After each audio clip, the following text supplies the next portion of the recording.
ನಮ್ಮಲ್ಲಿ ಕೆಲವರು ಕಲ್ಲಂಗಡಿ ಹಣ್ಣನ್ನು ಪೂರ್ತಿಯಾಗಿ ತಿನ್ನುವುದಿಲ್ಲ. ಒಂದು ಭಾಗವನ್ನು ಫ್ರಿಡ್ಜ್ನಲ್ಲಿಟ್ಟು ನಂತರ ತಿನ್ನುತ್ತಾರೆ.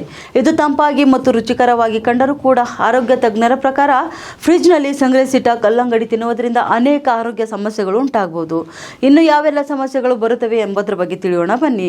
ಕಲ್ಲಂಗಡಿ 90% ಹೆಚ್ಚು ನೀರನ್ನು ಹೊಂದಿರುತ್ತದೆ. ಕತ್ತರಿಸಿದ ತಕ್ಷಣ ತಿಂದರೆ ದೇಹಕ್ಕೆ ತುಂಬಾ ಒಳ್ಳೆಯದಾಗಿದೆ. ಆದರೆ ಕತ್ತರಿಸಿದ ನಂತರ ಫ್ರಿಡ್ಜ್ನಲ್ಲಿ ಇರಿಸಿದಾಗ ಈ ತೇವಾಂಶವು ಬ್ಯಾಕ್ಟೀರಿಯಾ ಬೆಳೆಯಲು ಕಾರಣವಾಗುತ್ತೆ. ಇದು ಆಹಾರ ವಿಷಕ್ಕೆ ಕಾರಣವಾಗುವ ಸಾಧ್ಯತೆ ಕೂಡ ಹೆಚ್ಚು. ಇನ್ನು ಚಿಕ್ಕ ಮಕ್ಕಳು ಮತ್ತು ವೃದ್ಧರು ಇಂತಹ ಫ್ರಿಡ್ಜ್ನಲ್ಲಿಟ್ಟಂತಹ ಹಣ್ಣುಗಳನ್ನು ತಿನ್ನುವುದನ್ನು ತಪ್ಪಿಸುವುದು ಉತ್ತಮವಾಗಿದೆ. ಫ್ರಿಡ್ಜ್ನಲ್ಲಿ ಸಂಗ್ರಹಿಸಿಟ್ಟ ಕಲ್ಲಂಗಡಿ ತಿಂದ ಕೆಲವು ಗಂಟೆಗಳಲ್ಲೇ ಹೊಟ್ಟೆ ನೋವು, ವಾಂತಿ ಮತ್ತು ಅತಿಸಾರ ಉಂಟಾಗುವ ಸಾಧ್ಯತೆ ಕೂಡ ಹೆಚ್ಚು. ಇನ್ನು ಕಲ್ಲಂಗಡಿ ನೈಸರ್ಗಿಕವಾಗಿ ದೇಹವನ್ನು ತಂಪಾಗಿಡುವ ಗುಣವನ್ನು ಹೊಂದಿದ್ದು, ಅದಕ್ಕಾಗಿ ಇದನ್ನು ಬೇಸಿಗೆಯಲ್ಲಿ ಹೆಚ್ಚಾಗಿ ತಿನ್ನಲಾಗುತ್ತದೆ. ಆದರೆ ಫ್ರಿಡ್ಜ್ನಲ್ಲಿ ಇಟ್ಟಂತಹ ಕಲ್ಲಂಗಡಿ ಇನ್ನೂ ತಣ್ಣಗಾಗುತ್ತದೆ. ಕೆಲವರಿಗೆ ಇದನ್ನು ತಿಂದ ತಕ್ಷಣ ಕೆಮ್ಮು, ಶೀತ ಮತ್ತು ಗಂಟಲು ಸಮಸ್ಯೆಗಳು ಉಂಟಾಗಬಹುದು. ವಿಶೇಷವಾಗಿ ರಾತ್ರಿಯಲ್ಲಿ ತಣ್ಣನೆಯ ಕಲ್ಲಂಗಡಿ ತಿನ್ನುವುದರಿಂದ ಜೀರ್ಣಕ್ರಿಯೆ ನಿಧಾನವಾಗುವುದಲ್ಲದೆ ಅಜೀರ್ಣ ಸಮಸ್ಯೆಗಳಿಗೂ ಕೂಡ ಕಾರಣವಾಗಬಹುದು. ಅಲ್ಲದೆ ಇದರಲ್ಲಿ ಹೆಚ್ಚಿನ ನೀರಿನ ಅಂಶ ಇರುವುದರಿಂದ ನೀವು ಆಗಾಗ್ಗೆ ಮೂತ್ರ ವಿಸರ್ಜನೆಗೆ ಕೂಡ ಹೋಗಬಹುದು.